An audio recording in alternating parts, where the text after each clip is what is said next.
Cumprimento a todos com carinho, com afeto, com meu abraço. Agradeço a Deus a oportunidade de estar aqui com vocês. Agradeço a esta casa espírita, a minha casa espírita, pela oportunidade que sempre me dá de trazer um tema para reflexão. Agradeço a todos vocês, meus irmãos encarnados, espíritos encarnados, com diferentes idades espirituais, evolutivas, com heterogeneidade no processo de compreensão em decorrência das diferentes idades evolutivas. Em cada um de nós há um espírito, em cada um deste corpo de matéria há um espírito, uma idade evolutiva. E todos nós ainda temos diferentes idades evolutivas. O dia há de chegar em que todos nós teremos a mesma idade evolutiva. Todos nós seremos evoluídos. Todos nós viveremos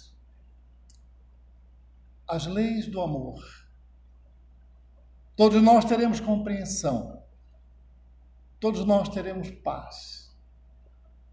Todos nós saberemos consolar, ajudar. Todos nós seremos fraternos. Não haverá desconfiança entre nós. Porque quando predomina o amor, não há desconfiança. Quando predomina o amor, há proteção, a segurança, a felicidade, a elevação no comportamento, a elevação na prática. O dia haverá de chegar em que todos nós, espíritos que aqui estamos, encarnados, nós, espíritos que aqui chegaram desencarnados, mentores dessa casa, que aqui trazem nesse momento em que se faz e que se traz a mensagem do Cristo, e quando se traz a mensagem do Cristo, o Cristo está entre nós. Porque o Cristo nada mais é do que sua mensagem de amor. O Cristo não é o corpo de matéria que nós lembramos, e até nem sabemos exatamente se é aquele corpo de matéria, tendo em vista que já se fazem 2000 anos que ele passou por aqui. Por isso, Cristo é, em síntese, em essência, a sua mensagem. A sua mensagem que não passa. A sua mensagem que é sempre atual. Porque é a mensagem que cala dentro de nós. É a mensagem que nos faz pensar da necessidade que nós temos de compreensão, da necessidade que nós temos de apoio, de proteção, de força para enfrentarmos as dificuldades, as mazelas, os desafios, as vicissitudes da vida. Quando tivermos todos a mesma idade espiritual, evoluída, avançada, estas mazelas, esses medos, estes desafios e vicissitudes deixarão de existir e haverá a possibilidade de uma felicidade mais permanente. Estamos evoluindo a uma eternidade e continuaremos a evoluir a uma eternidade. Começamos nossa evolução, quem sabe neste planeta, provavelmente não. Há tantas moradas na casa do Pai, há tantos mundos na casa do Pai, que não dá para dizer que tudo começou na Terra. Até porque este é um mundo de aprendizagem, de expiação, de provação, e isto está constatado nas diferentes idades que temos. Muitos já passaram muitas vezes por aqui, muitos de nós. E a cada vez aumentando sua herança espiritual neste processo de lapidação e de alcance de benefícios pela percepção da mensagem do Cristo, o alcance de benefícios que nos faz, a cada encarnação, melhorarmos mais, até o ponto de não precisar mais encarnar, de alcançarmos outra morada mais elevada da casa do Pai, seja no processo de regeneração após o sofrimento que por aqui vivenciamos, seja numa morada superior, onde não mais paira, não mais existe sofrimento, onde todos nós seremos protetores daqueles que ainda sofrem, todos nós seremos protetores uns dos outros. Essa é a mensagem espírita, a mensagem de esperança no futuro, a mensagem que indica um algo mais, que indica um processo evolutivo que nos torna cada vez mais brilhantes nesse contexto divino, de modo a sintonizarmos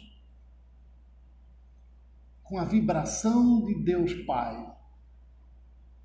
O Deus que não é um homem de barba branca com uma bengala a nos olhar, mas uma energia criativa, onisciente, onipotente, inteligente, onipresente, que construiu as leis naturais que dizem respeito a toda a existência universal ou multi-universal. É um Deus que vibra em nossa direção, estimulando-nos a entender um pouco mais deste equilíbrio universal, através do amor.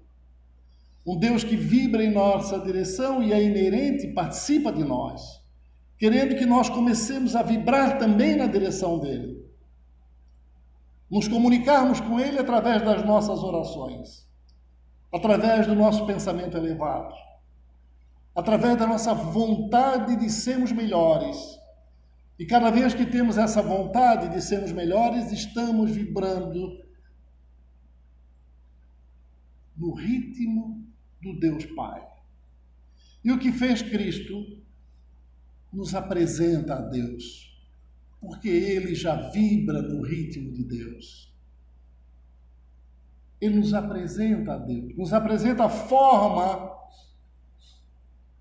de começarmos a uma fagulha, um mínimo de vibração que nos permita olhar o enorme horizonte que se nos apresenta nesse processo evolutivo até alcançarmos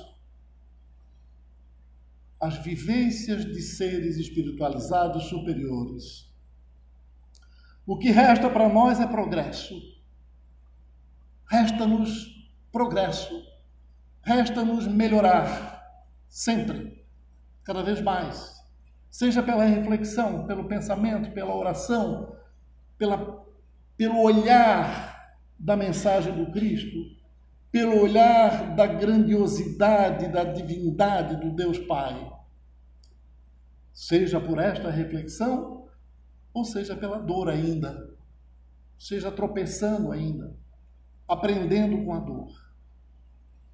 Porque a dor, neste nosso nível de existência terreno, é inevitável.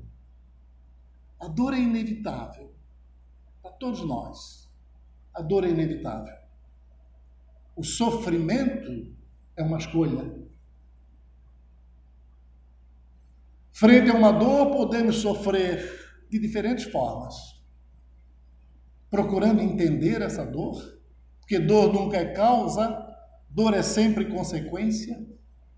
Procurando entender a causa que gerou a consequência, procurando entender esta causa neste mundo material e até tentar perceber a possibilidade de que esta causa possa estar no mundo de vivências anteriores, além desta esfera terrena.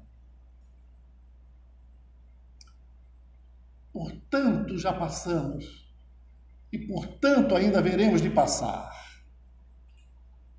Esta mensagem espírita das leis de progresso, da ação e reação, da lapidação continuada, da vontade de melhorar, de amar, de proteger, de cuidar.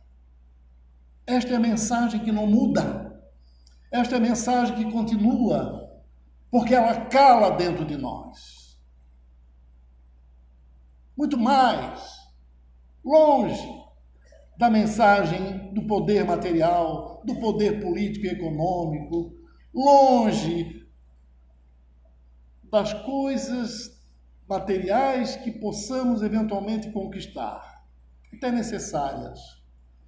Mas a mensagem do amor, ela é distante. Ela é presente e distante. Porque ela ultrapassa os tempos que nós entendemos como tempos. Há 2000 anos, este avatar, Jesus Cristo de Nazaré, nos trouxe a segunda revelação. A primeira foi Moisés, com as tábuas da lei e o Velho Testamento. A segunda foi o Cristo, que não veio interromper a lei do Velho Testamento. Veio para aperfeiçoar, para contextualizar com os tempos vindouros, com os tempos futuros. Daí o Novo Testamento. E o Cristo nos trouxe um programa executivo. E o Cristo mostrou a plataforma mais condizente com o processo de entendimento rápido de como nos melhorarmos como seres humanos, como seres espirituais, como seres eternos. E esta plataforma do Cristo, como gerente terreno da mensagem do Pai, foi sintetizada no Sermão da Montanha, ou Sermão do Monte, uma coluna próxima a Cafarnaum. Moisés foi no Monte Sinai. Cristo reuniu seus apóstolos e aqueles que por ali passavam, juntaram-se e ele pôs-se a apresentar o grande projeto para a evolução espiritual na Terra. Um projeto que não finda, um projeto que não se acaba, um projeto para a eternidade, para a felicidade de todos nós. Nos foi apresentado no Sermão do Monte. Segundo a filosofia perene, o Sermão da Montanha é o texto que melhor exprime o cerne da mensagem do Novo Testamento. É uma síntese perfeita de toda a tradição cristã. Nós ainda estamos enfatizando a mensagem do Cristo como seres terrenos ainda com pouca visibilidade do mundo espiritual. Estamos aqui, encarnados e desencarnados, para melhorar essa visibilidade, para sermos estimulados, tocados pela mensagem que nos leva a estudar, a ouvir mais, a perceber mais com um bom exemplo, com um mau exemplo, o que nos faz mais ou menos felizes. Estamos aqui para sermos tocados. A tradição cristã pressupõe entender, compreender, certificar-nos da importância desta mensagem do Sermão do Monte e, mais do que tudo, Senão não tem valor. Praticar. Não basta saber, não basta conhecer, não basta conhecer todos os livros espíritas, todos os livros de todas as religiões, ser um autodidata, falar com magnificência sobre tudo, não é nada se não houver a prática. É das boas ações. São com as boas ações que se constitui o cristão. O cristão que tem a percepção da importância da mensagem do Cristo. O Sermão da Montanha é um discurso de Jesus Cristo que pode ser lido no Evangelho de Mateus e no Evangelho de Lucas. Jesus Cristo proferiu lições de conduta moral, ditando os princípios que normatizam e orientam a vida cristã. São consideradas como resumo dos ensinamentos de Jesus a respeito do reino de Deus, do acesso ao reino e da transformação que este reino produz. A transformação que o reino de Deus produz.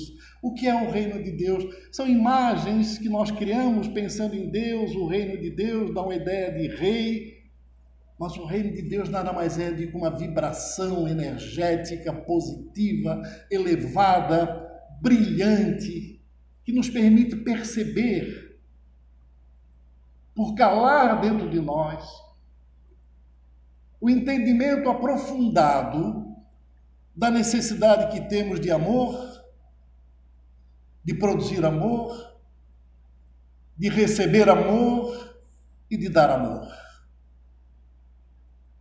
Não são palavras simples. São palavras que buscam tocar o coração de cada um de nós e fazer-nos perceber que é este entendimento combinado, compactuado, compartilhado, que pode nos fazer mais felizes. Deus não vê como o homem vê. O homem vê a aparência, Deus sonda o coração. Deus não vê a aparência. Deus sonda a vibração que há dentro deste coração, dentro desta mente, deste consciente. Não é o coração o músculo, não é o cérebro, é a vibração que nós temos. Em que sentido nós estamos vibrando? Positivos, negativos? Isto é o que Deus vê. Porque é o que Deus é, vibração. O Sermão da Montanha ou do Monte foi abordado por Allan Kardec sob a inspiração e ditado dos espíritos superiores em 14 capítulos do Evangelho segundo o Espiritismo. As bem-aventuranças. As bem-aventuranças são o anúncio da verdadeira felicidade, proclamam a verdadeira e plena libertação e não o conformismo ou a alienação.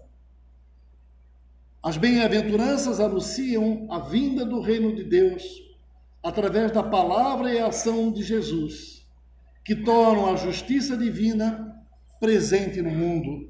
A justiça divina, as leis divinas, as leis naturais, as leis que regulam tudo que existe, visível e invisível, as leis que regulam o nosso entendimento, as leis que regulam nossos sentimentos, nossas alegrias e nossas dores. Tudo está baseado em leis naturais de progresso, estribada no magnetismo, estribada na energia magnética, estribada na possibilidade da comunicação com espíritos, com energias que por aqui já passaram, que é a terceira revelação do Espiritismo, a possibilidade da comunicação. Nesta nesta revelação ainda estamos engatinhando no processo da compreensão. Para nós ainda soa como curiosidade a mediunidade, a comunicação mediúnica. Ainda é algo curioso. Mas o dia em que nós percebemos que cada um de nós tem mediunidade, porque cada um de nós tem energia morfomagnética, cada um de nós é capaz de projetar essa energia, e esta energia pode se comunicar. Quantas coisas a gente chama de intuição e nada mais é do que a nossa mediunidade captando energia. Quantos avisos chegam aos nossos ouvidos que nada mais são do que energia que nós estamos conseguindo captar por nossa mediunidade. Uns mais sensitivos, outros menos sensitivos. Uns mais sensitivos porque treinaram também esta sensibilidade. Outros menos porque ainda não se aperceberam que são capazes de sentir mais e mais. Não somente aquilo que os olhos conseguem ver, mas também aquilo que os olhos não veem.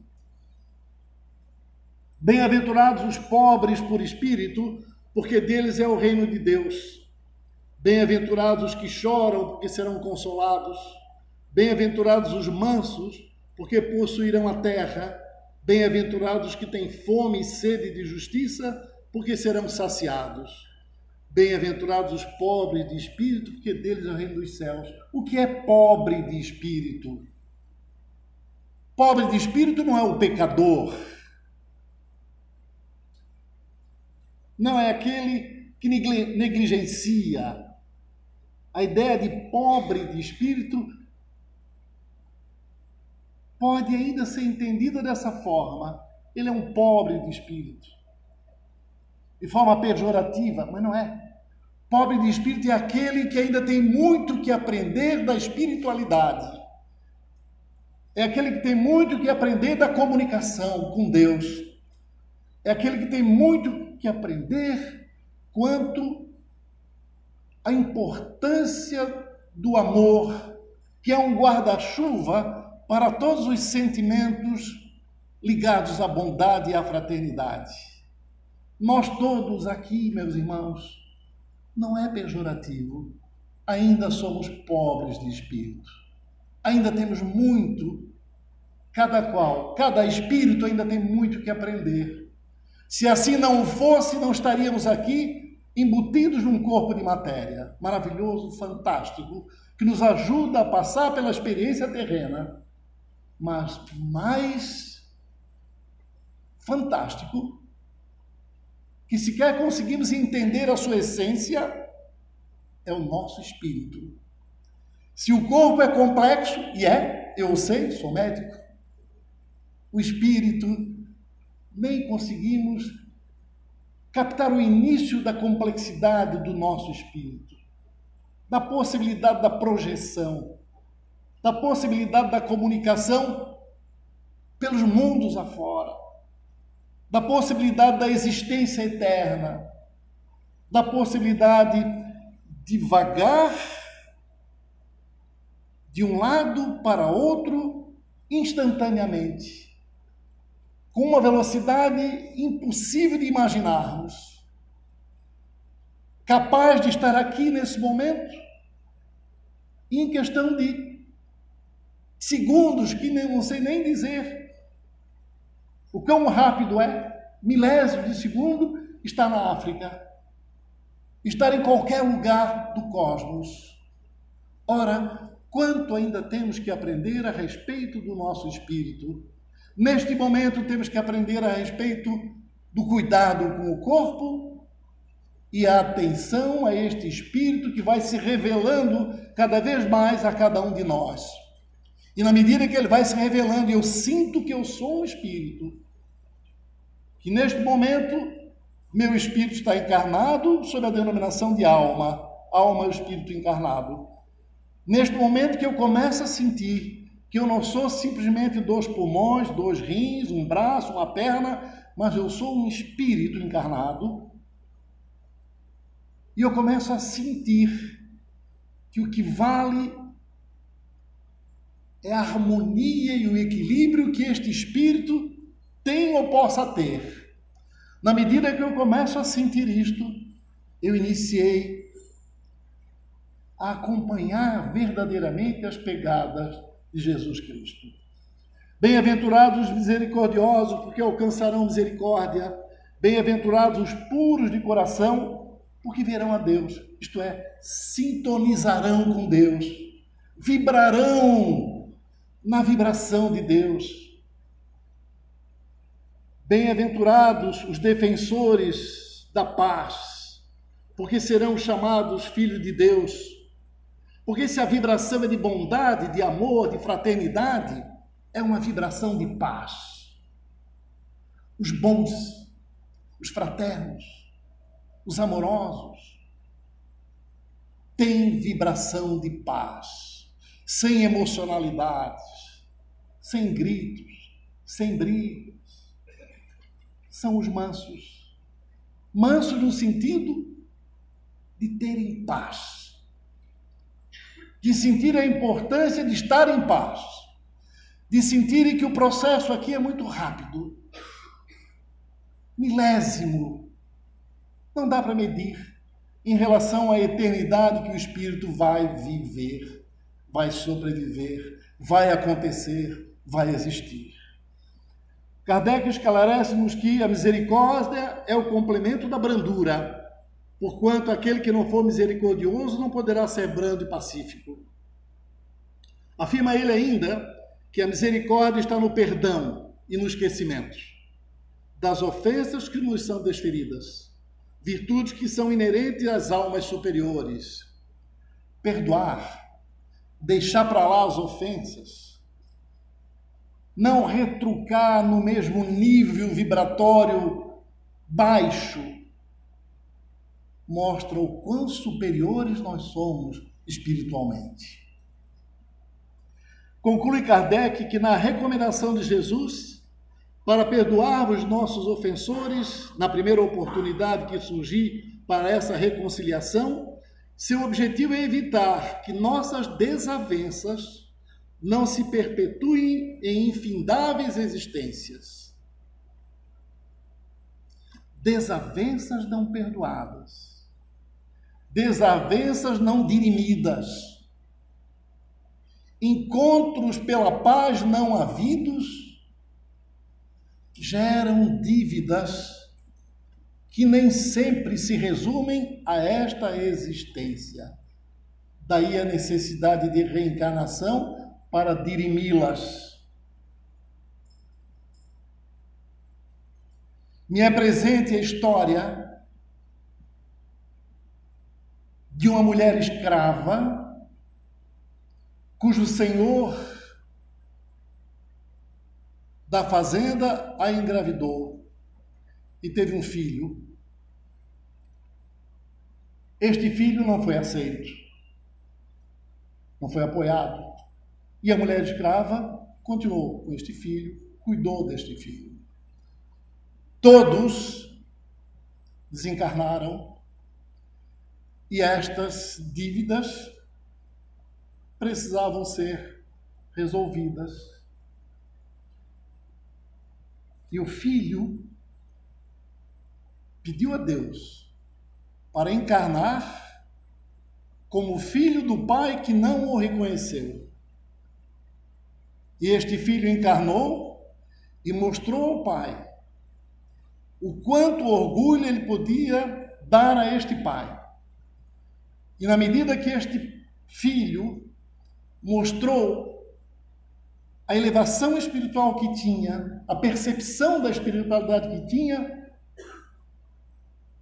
o pai começou a entender o quão importante esse filho era para a evolução espiritual dele, e as diferenças foram resolvidas pelo amor, pelo reencontro.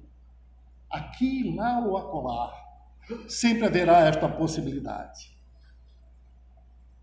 Vós sois o sal da terra. Ora, se o sal perde o sabor, com que lhe será restituído o sabor? Para nada mais serve senão para ser lançado fora e calcado pelos homens. Vós sois, nós somos, nosso espírito, quando vibra bem, ele é brilhante, por isso nós somos ou poderemos ser mais e mais a luz do mundo. Assim, brilhe vossa luz diante dos homens, para que vejam vossas boas obras e glorifiquem vosso Pai que está nos céus. Isto é, entrosem-se as glórias da vibração do Pai com a vibração dos seus filhos.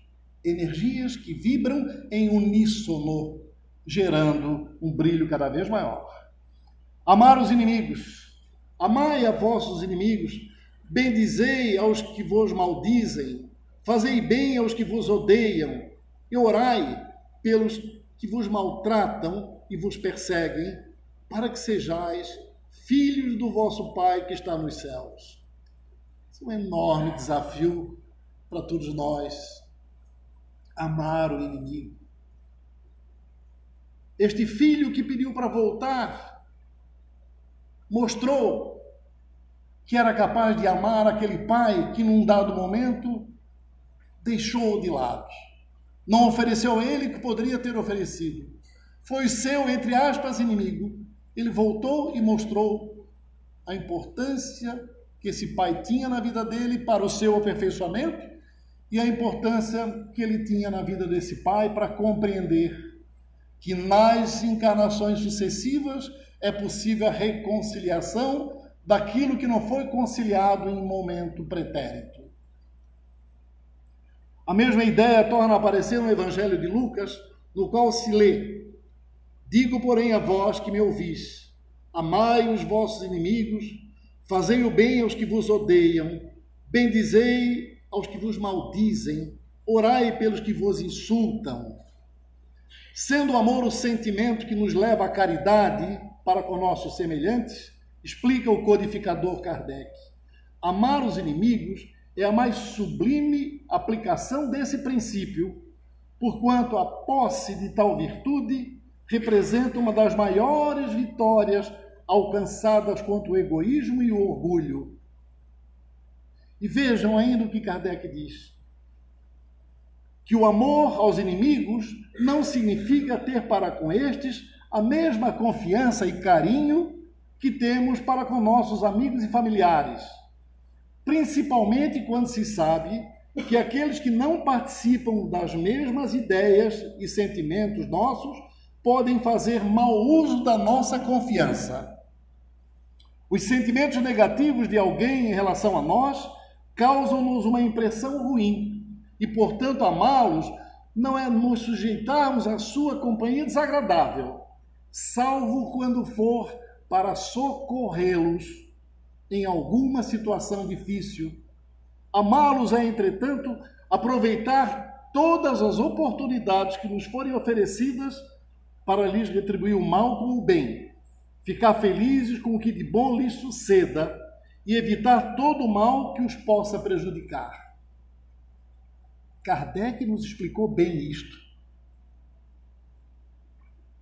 E nos faz entender que amar não é alguém que te faz um mal e você vai ali e abraça, embora ele continue te fazendo mal. Amar é: Pai, perdoai-os, eles não sabem o que fazem. Isso é amar. Alguém disse isso na hora do maior sofrimento numa cruz. Pai, perdoai-os, eles não sabem o que fazem. Isto é amar. Ninguém pode impedir alguém de ser seu inimigo, mas, conforme disse Divaldo Franco em entrevista, o importante é não ser inimigo de ninguém. Ou seja, exercitar o amor e sua prática sempre. Evitar que alguém seja nosso inimigo não é fácil e simples num mundo de expiação e provação. Mas evitar que eu seja inimigo de alguém é possível. É muito mais possível se eu tiver em mente a presença dos ensinamentos de Cristo. Ofereça a outra face. Ofereça a outra face é uma frase proferida por Jesus durante o Sermão do Monte e que trata de responder a um agressor sem uso da violência. Pai nosso e perdão, guardai-vos de fazer vossas boas obras diante dos homens, para serdes vistos por eles. Do contrário, não tereis recompensa junto ao vosso Pai que está no céu. Se faz uma boa obra e dás um jeito de mostrar, uma vontade enorme de mostrar que és bom, e alguém vai bater palma, e alguém vai te abraçar porque és bom, já estás recebendo a recompensa aqui na terra. Mas qual é a maior recompensa? É a da terra ou é a do mundo espiritualizado, evoluído? Para pensarmos. Quando, pois, dás esmolas, não toques a trombeta diante de ti, como fazem os hipócritas nas sinagogas e nas ruas, para serem louvados pelos homens. Em verdade eu vos digo, já receberam sua recompensa. Quando deres esmola, que a tua mão esquerda não saiba o que fez a direita. Assim, a tua esmola se fará em segredo, e teu Pai, que vê o escondido, recompensar-te-á. Quando orardes, não façais como hipócritas, que gostam de orar de pé nas sinagogas e nas esquinas das ruas, para serem vistos pelos homens. Em verdade eu vos digo, já receberam sua recompensa. Quando orares, entra no teu quarto, entra dentro de ti, fecha a porta e ora a teu Pai em segredo, e teu Pai que vê num lugar oculto recompensar-te-á. Não podemos imaginar que uma oração peticionária, uma oração que pede alguma coisa, seja para nós, ou seja para outros, não podemos imaginar que um Deus onisciente, onipresente, inteligente, não sabe do que nós precisamos. Para que serve então a oração, se Deus já sabe tudo o que precisamos? Serve para comunicação, serve para elevação, serve para a paz nesse momento de dizer, Pai, me ajuda, me protege, estou precisando de Ti. Ainda que eu possa estar querendo dizer que talvez Deus não saiba que eu estou precisando, Deus sabe, senão não seria Deus. Mas nessa hora que eu me torno humilde nessa petição, eu sintonizo com a boa vibração e com a paz de Deus. Nas vossas orações não multipliqueis as palavras, como fazem os pagãos, que julgam que serão ouvidos à força das palavras. Não os imiteis, porque vosso Pai sabe o que vos é necessário antes que vós lhos peçais. Eu posso dizer, Pai, Cristo, Deus, preciso da tua paz. Só isso. Só isso. Preciso manifestar o amor que ainda não sei manifestar, só isso. Não preciso ler um livro inteiro como se fosse a minha oração. Porque a verdadeira oração não é falar, atender o telefone, falar, olhar a televisão, falar pensando o que vai fazer no dia seguinte. A verdadeira oração sai aqui de dentro, sai do Espírito. Essa é a verdadeira oração. O resto é conversa. O resto é conversa fiada. Durante o seu discurso sobre a oração, Jesus deu aos homens uma célebre oração, o Pai Nosso, foi no Sermão do Monte, que trata de um modelo para ensiná-los como orar corretamente. Uma comunicação para gerar um padrão. Para gerar um padrão. Nós, frequentemente, mudamos o padrão. No Sermão do Monte foi dada esta oração. Pai nosso que estás no céu, santificado seja o vosso nome. Venha a nós vosso reino, seja feita a vossa vontade, assim na terra como no céu. O pão nosso de cada dia nos dai hoje. Perdoai-nos as nossas ofensas, que eram as nossas dívidas. Assim como nós perdoamos aos que nos ofenderam, e não nos deixeis cair em tentação, mas livrai-nos do mal. Amém. Esse é o padrão. Se eu começo, Pai nosso que estás no céu, no espaço, nos planetas, nas árvores, eu estou fugindo do padrão. E aquele que está me ouvindo com a oração, fica descontrolado porque ele conhece o padrão. Cristo recomendou este padrão. para pensarmos. Para pensarmos se é bom ou não ter um padrão de elevação de pensamento na direção de Deus para a comunicação. Quando faço sozinho, eu posso variar. Mas se eu rezar um Pai Nosso aqui e pedir aos meus irmãos, vamos rezar um Pai Nosso junto? Vamos rezar em voz alta. Aí eu começo o Pai Nosso e começo a fazer minhas variações. Cada um vai fazer a sua variação e ninguém vai se encontrar. Pensemos nisso. Materialismo e providência divina. Não ajunteis para vós tesouros na terra, onde a ferrugem e as traças corroem, onde os ladrões furtam e roubam. Ajuntai para vós tesouros nos céus, onde não os consomem nem as traças nem a ferrugem, e os ladrões não furtam nem roubam, porque onde está o teu tesouro, lá também está teu coração. No capítulo 16 do Evangelho segundo o Espiritismo, a citação de Kardec: não se pode servir a Deus e a Mamon, que sintetiza essas palavras de Cristo em Mateus 6,24. Ninguém pode servir a dois senhores, porque ou há de odiar um e amar o outro, ou se dedicará a um e desprezará o outro. Não podeis servir a Deus e a Mamon. Às vezes eu digo no meu consultório, alguns pacientes que ouvem a orientação de um médico, aí buscam outro para ver se a orientação é a mesma, não se contentam, buscam um terceiro, buscam um quarto e não tomam decisão. Parece que não consegue confiar em ninguém. Aí eu digo, porque eu aprendi isso na faculdade. Quem tem um médico tem um, quem tem dois tem meio, quem tem três não tem nenhum. Se eu confio neste um, eu posso ouvir vários, eu tenho que confiar num. Este um vai me orientar quando precisar de outro. Não eu ficar itinerante atrasando o início do meu tratamento material.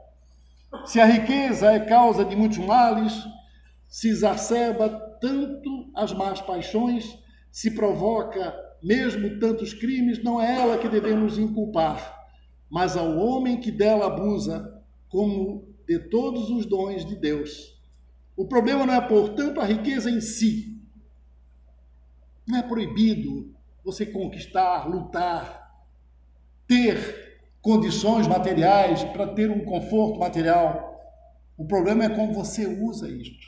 O problema é como você conquistou isto. Se houve ética, se o uso é abrangente, beneficia mais pessoas, se o uso é usado com benevolência, com fraternidade, é usado para produzir equilíbrio, é o que basta. Não importa o quanto, importa o uso, e importa a forma com que se alcançou o quanto. Julgar a outros, não julgueis e não sereis julgados. Como nós julgamos? Porque do mesmo modo que julgardes, sereis também vós julgados, e com a medida com que tiverdes medido, também vós sereis medidos. Regra de ouro do Sermão do Monte. Regra de ouro. Tudo que o Cristo nos trouxe está nessa frase. Tudo o que quereis que os homens vos façam, fazei-o vós a eles. Ninguém quer o mal para si. Ninguém quer a violência para si. Ninguém quer a desarmonia para si, o desamor para si. Ninguém quer o perigo para si. Ninguém quer as coisas ruins para si. Tudo que eu não quero para mim, vou fazer de tudo para que o outro também não tenha o que eu não quero para mim. Para que o outro tenha o que eu quero para mim. Porque seria de uma espiritualidade tão baixa vibração se eu desejar coisas ruins para mim. Seguramente não estaria nesse planeta, e sim em mundos inferiores, por onde provavelmente muitos de nós que aqui estão já passaram. De nós. Aqui, encarnados e desencarnados. Guardai-vos dos falsos profetas. O capítulo 7 do Evangelho traz como título Sede perfeitos, correspondendo ao versículo 48. Sede vós, pois, perfeitos, como é perfeito o vosso Pai que está nos céus. Foi a recomendação final de Jesus Cristo no Sermão da Montanha. Vai. Segue a minha plataforma de amor. E sedes perfeitos. Porque é no ser perfeito que há a vibração que nos faz encontrar com o Deus que nós queremos poder ver melhor, poder ver mais profundamente dentro de cada um de nós. Kardec diz: aqueles que se esforcem para possuir essas qualidades, no caminho se acham que a todas as demais conduz. Não é tarefa fácil nos libertarmos de todas as nossas imperfeições milenares. Por isso, disse Jesus, na paciência possuireis as vossas almas e vossos espíritos. Sigamos, busquemos ser cada vez mais justos, cada vez mais humanos no que diz respeito ao humanismo afetivo, cada vez mais brilhando frente ao outro que precisa do nosso brilho para caminhar sem tropeçar. Que cada um que aqui está seja o sal da terra de suas famílias e de sua sociedade, dos seus amigos. Que cada um que aqui está seja uma bênção continuada por todos os ambientes que passam, sobretudo no ambiente da família. Que Deus nos ajude a ajudar.